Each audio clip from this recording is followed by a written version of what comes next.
नमस्कार बच्चों। देखते हैं चैप्टर नंबर 6 का सेकंड पॉइंट, संयुक्त स्कंध कंपनी, जॉइंट स्टॉक कंपनी। औद्योगिक क्रांति के पश्चात यंत्रों द्वारा मांग की अपेक्षा विशाल पैमाने पर उत्पादन होने लगा, यानी कि परिवर्तन आया, टेक्नोलॉजी में परिवर्तन आया, जिसके कारण मांग में वृद्धि होने से उत्पादन में भी वृद्धि हुई। विशाल पैमाने पर पूंजी की आवश्यकता के साथ जोखिम का प्रमाण भी बढ़ा। जितनी अधिक उद्योगों ने विकास किया, उसी अनुसार पैसों, पूंजी की भी आवश्यकता अधिक होने लगी। इस परिस्थिति में धंधाकीय व्यवस्था के स्वरूप के रूप में व्यक्तिगत मालिकी या साझेदारी पीढ़ी अनुकूल न रहे, यह स्वाभाविक है। यानी धंधाकीय परिस्थिति में अधिक मात्रा में उत्पादन करने के लिए मशीनों की आवश्यकताएं पड़ी, तो मनुष्यों की आवश्यकताएं पड़ी, जिसके कारण पूंजी की अधिक आवश्यकता होने के कारण व्यक्तिगत मालिकी की पीढ़ी या साझेदार पीढ़ी इसको पूर्ण नहीं कर सकती थी, इसीलिए कंपनी की आवश्यकताएं पड़ी। व्यक्तिगत मालिकी और साझेदारी पीढ़ी की मुख्य सीमाएं असीमित दायित्व, सीमित पूंजी। असीमित दायित्व यानी सारे दायित्व ही इन्हीं को निभाने थे। दूसरा के पूंजी जो है वो बहुत ही कम प्रमाण में है, और उनकी जो उम्र है, यानी साझेदार पीढ़ी या व्यक्तिगत मालिकी की जो आयु है वह भी बहुत छोटी है, अल्प आयु है। विशाल पैमाने पर धंधाकीय प्रवृत्ति करने के लिए विशाल प्रमाण में पूंजी की आवश्यकता के साथ पूंजी की सुरक्षा, दायित्व और जोखिम का विभाजन, कार्यकुशल संचालन आदि अनेक प्रश्न के समाधान के स्वरूप में नवीन धंधाकीय व्यवस्था का उद्भव हुआ। यानी व्यक्तिगत मालिकी और साझेदारी पीढ़ी के अंदर, जैसे कि सहकारी मंडली हम लोगों ने देखी, तो सहकारी मंडली के अंदर सदस्यों की संख्या अधिक होती है तथा पूंजी जो होती है वो सीमित होती है, दायित्व असीमित होता है, जिसके कारण बहुत सारी परेशानियां झेलनी पड़ती हैं। तो उन परेशानियों से मुक्त होने के लिए एक नवी कंपनी व्यवस्था की आवश्यकता पड़ी, जिसे हम लोग क्या कहते हैं, जॉइंट स्टॉक कंपनी कहते हैं, जिसको हम संक्षिप्त में कंपनी के रूप में जानेंगे। कंपनी स्वरूप के विकास से व्यापार उद्योग को तीव्र वेग प्राप्त हुआ, इसलिए कंपनी को आर्थिक विकास के इंजन के रूप में भी जाना जाता है। यानी कहने का मतलब ये है कि कंपनी की स्थापना होने से संचालन करने के लिए अधिक पढ़े लिखे लोग हुए। किस तरह से कंपनी का संचालन करना है, संचालन व्यवस्था के लिए एक नहीं बल्कि 2 से 4 व्यक्तियों की आवश्यकताएं पड़ी, और उन व्यक्तियों द्वारा अच्छा सा संचालन किया गया। मशीनें अधिक मात्रा में उत्पादित हुई, और जिसके कारण उत्पादन की जो मांग है वो भी सीमित की गई, यानी उससे भी क्या किया गया, बढ़ाया गया, जिसके कारण कंपनी के द्वारा किए गए कार्य के अंदर तीव्रता आई। इसीलिए कहा जाता है कि कंपनी को आर्थिक विकास के इंजन के रूप में जाना जाता है। आज हम भारत में देख रहे हैं कि बहुत सारी अलग अलग कंपनियां हैं। हमारे देश की कंपनियां तो है, साथ ही साथ विदेशी की कंपनियां भी हमारे भारत के अंदर कार्य कर रही हैं, जिसके कारण हमारे देश के लोगों को रोज़गार मिलता है और हमारी इकोनॉमी को क्या मिलता है, तीव्रता यानी वेग मिलता है। भारत में कंपनी के नियमन के लिए कंपनी अधिनियम 1956 अमल में था। पहले स्वतंत्रता के बाद जब औद्योगिक क्रांति आई, उस समय आवश्यकता को ध्यान में, यानी सरकार ने आवश्यकता को ध्यान में रखकर कंपनी अधिनियम 1956 की रचना की। इसके बाद जब समय बढ़ा और टेक्नोलॉजी की मात्रा में वृद्धि हुई, तो उसके कारण एक नए कंपनी कानून की आवश्यकता पड़ी, जिसे 1/4/2014 से लागू किया गया और उसे नाम दिया गया कंपनी अधिनियम 2013। इसके बाद देखते हैं कंपनी का अर्थ और परिभाषा। कंपनी के विषय में लगभग हम जानते ही होंगे, बराबर। इससे पहले भी हम लोगों ने पढ़ा था कि कानून की दृष्टि से विकसित कानूनन व्यक्तित्व जिसे प्राप्त होता हो, उसे हम क्या कहते हैं, कंपनी कहते हैं। तो यहाँ लिखा है कि कंपनी समान उद्देश्यों की प्राप्ति के लिए कानून द्वारा अस्तित्व में प्राप्त कृत्रिम व्यक्ति है। कानून के द्वारा बनाया गया क्या है, एक कृत्रिम व्यक्तित्व है। कानून की दृष्टि से कंपनी में कृत्रिम, अदृश्य और अमूर्त व्यक्ति है, यानी कि जिसे हम देख नहीं सकते, जिसे हम छू नहीं सकते, ऐसा क्या है, एक व्यक्ति है।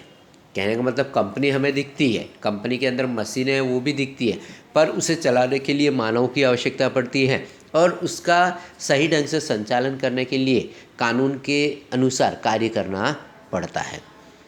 तो वो चीज़ उसके अंदर होती है, इसीलिए क्या किया गया, अदृश्य और अमूर्त। अमूर्त यानी जो दिखाई न दे।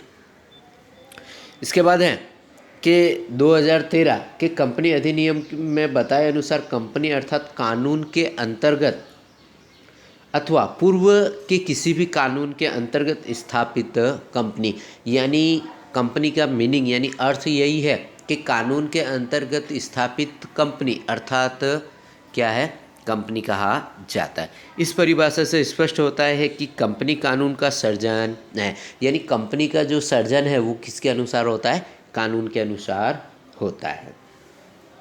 अब हमको इसके लक्षण देखने हैं कि लक्षण यहाँ पर 11 लक्षण बताए गए हैं, जिसके अंदर पहला है कानूनी व्यक्तित्व। कानून व्यक्तित्व यानी कि कंपनी का पंजीकरण होने से कंपनी को स्वतंत्र कानूनी अस्तित्व प्राप्त होता है। यानी कंपनी को शुरुआत करने से पहले हमें क्या करना पड़ता है, कंपनी के उद्देश्यों को निश्चित करना पड़ता है कि हमारे कंपनी का उद्देश्य क्या है, उसके बारे में सोचना पड़ता है, विचारना पड़ता है, उसके लिए दस्तावेज़ तैयार करने पड़ते हैं, ज़मीन तैयार करनी पड़ती है, तब जाकर क्या होता है, उसका अस्तित्व होता है। तो यहाँ लिखा है कि कंपनी को स्वतंत्र कानूनी अस्तित्व प्राप्त होता है। कंपनी अपने नाम से कोर्ट में दावा प्रस्तुत कर सकती है, अनुबंध कर सकती है, अनुबंध यानी करार कर सकती है, और कंपनी के सामने कानूनी कार्यवाही हो सकती है। अगर ग्राहक को अगर कंपनी द्वारा निर्मित वस्तु के अंदर अगर किसी प्रकार की परेशानी हो तो ग्राहक कंपनी में केस कर सकता है। पर अगर कंपनी को ग्राहकों से किसी प्रकार की परेशानी हो या कोई तकलीफ़ हो या किसी अन्य व्यक्ति से किसी प्रकार की तकलीफ़ हो तो कंपनी अपने नाम से कोर्ट के अंदर क्या कर सकती है, केस कर सकती है। इसके बाद है स्थायी अस्तित्व। कंपनी कानून से कंपनी को अलग व्यक्तित्व प्राप्त होता है। कंपनी का अपने सदस्यों से अलग अस्तित्व होने के कारण सदस्यों की मृत्यु, दिवालिया जैसे कारणों से कंपनी के अस्तित्व पर कोई प्रभाव नहीं होता। यानी कहने का मतलब है कि कंपनी की स्थापना जब होती है तो उसके अंदर एक या दो व्यक्ति या तीन व्यक्ति मिलकर क्या करते हैं, कंपनी की स्थापना करते हैं। अगर कंपनी का कोई एक व्यक्ति अगर मर भी जाता है या किसी कारणों से दिवालिया भी हो जाता है तो उसके स्थान पर अन्य किसी व्यक्ति को समाहित करके क्या किया जा सकता है, कंपनी चलाई जा सकती है, कंपनी बंद होती नहीं है।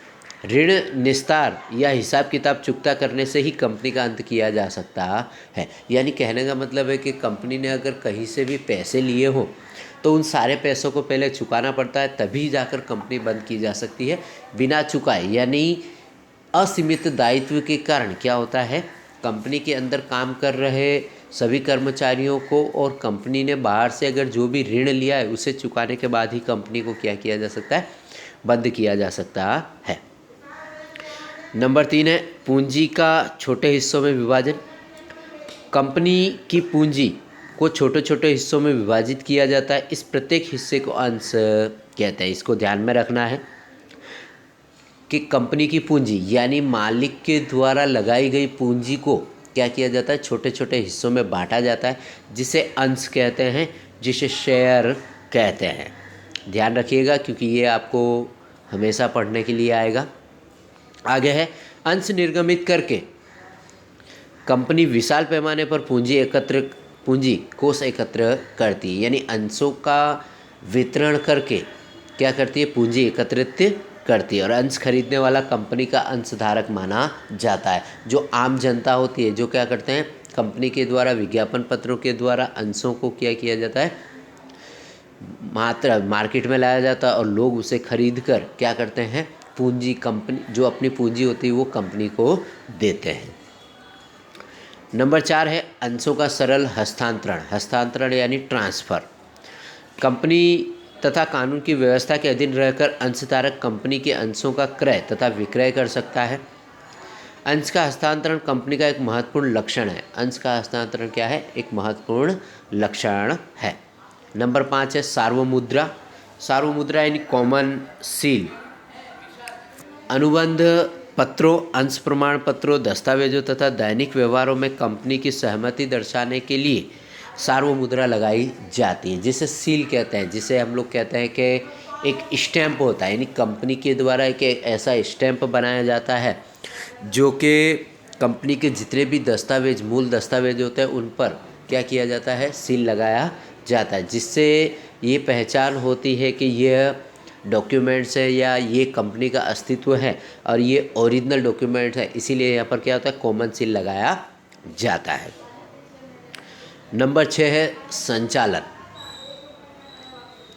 कंपनी एक कृत्रिम व्यक्तित्व होने के कारण कंपनी के आवेदन पत्र, मेमोरेंडम ऑफ एसोसिएशन, इसके बारे में हम लोगों ने पार्ट एसपी के चैप्टर नंबर 3, 4 और 5 में हम लोगों ने देखा कि आवेदन पत्र, यानी कंपनी को शुरू करने से पहले क्या दिया जाता है, आवेदन पत्र दिया जाता है और आवेदन पत्र के साथ नियमन पत्र भी तैयार किया जाता है, यानी आर्टिकल ऑफ एसोसिएशन के अधीन रहकर संचालक मंडल कंपनी का संचालन करते हैं। अंशधारक अपनों में से ही प्रतिनिधि को चुनते हैं, यानी अंशधारकों की जो संख्या होती है उन संख्या में से किसी एक या दो व्यक्तियों को क्या किया जाता है, इसके लिए चुना जाता है, यानी संचालन के लिए चुना जाता है, जो कंपनी का संचालन करने का कार्य करते हैं, जिसे संचालक डायरेक्टर कहते हैं। संचालकों के समूह को संचालक मंडल के रूप में जाना जाता है, जो कंपनी का संचालन करते हैं। इस तरह कंपनी में मालिकी तथा संचालन दोनों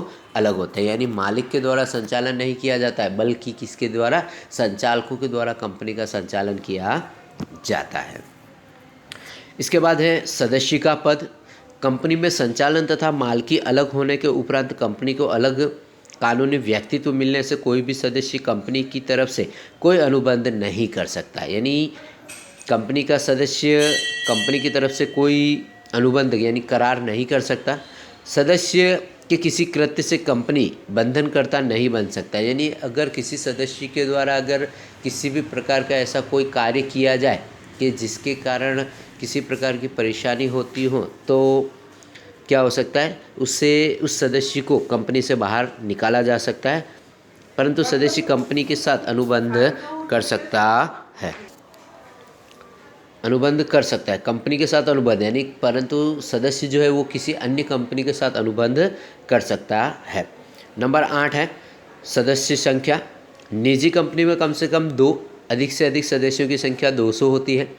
सार्वजनिक कंपनी में कम से कम 7 सदस्य, परंतु अधिकतम सदस्य की संख्या पर कोई नियंत्रण होता नहीं है। सार्वजनिक यानी गवर्नमेंट के द्वारा शुरू की गई संस्था के अंदर कम से कम 7 सदस्य होते हैं, पर अधिक कितने भी सदस्य हो सकते हैं, जिसके बारे में कोई रोक नहीं है। नंबर 9 है सदस्यों का दायित्व। सदस्यों का दायित्व सीमित या असीमित हो सकता है। अंश से सीमित दायित्व वाली कंपनी के सदस्यों का दायित्व उनके पास जितनी अंश की रकम उतने तक ही सीमित होती है। दरअसल असीमित दायित्व वाली कंपनी बहुत कम देखने को मिलती है। असीमित दायित्व के अंदर ऐसा होता है कि कंपनी का अगर किसी प्रकार से अगर कोई नुकसान होता है और कंपनी की सारी संपत्ति बिक जाती है, तो हो सकता है कि जितने भी उसके अंदर कंपनी के मालिक हैं उनकी निजी संपत्ति बेचकर भी क्या किया जाता है, अन्य व्यक्ति या अन्य जो भी लोन हो वो चुकाना पड़ता है। इसीलिए असीमित दायित्व वाली कंपनियां बहुत ही कम देखने को मिलती है। सदस्यों का दायित्व सीमित या असीमित है, इसे कंपनी के आवेदन पत्र में बतलाया जाता है। नंबर 10 है मूल अधिकार। कंपनी कानून से कंपनी को अलग कानूनी अस्तित्व प्राप्त है, परंतु कंपनी देश की नागरिक नहीं है, इसलिए नागरिक को प्राप्त मूलभूत अधिकार कंपनी को नहीं मिल सकते। नंबर 11 है प्रत्यंश मताधिकार। कंपनी के सदस्य के पास जितनी संख्या में अंश हो उतने मत दे सकते हैं। अंशों का सरल हस्तांतरण तथा प्रत्यंश मताधिकार कंपनी का अग्रणी लक्षण है, यानी अंशों के जिस व्यक्ति ने जितने भी अंश खरीदे हैं उन अंशों के अनुसार उन्हें मत देने का अधिकार है, और ये कंपनी का क्या है, एक मूलभूत लक्षण भी कहा जाता है। इसके बाद लाभ है वो हम नेक्स्ट लेक्चर में देखेंगे।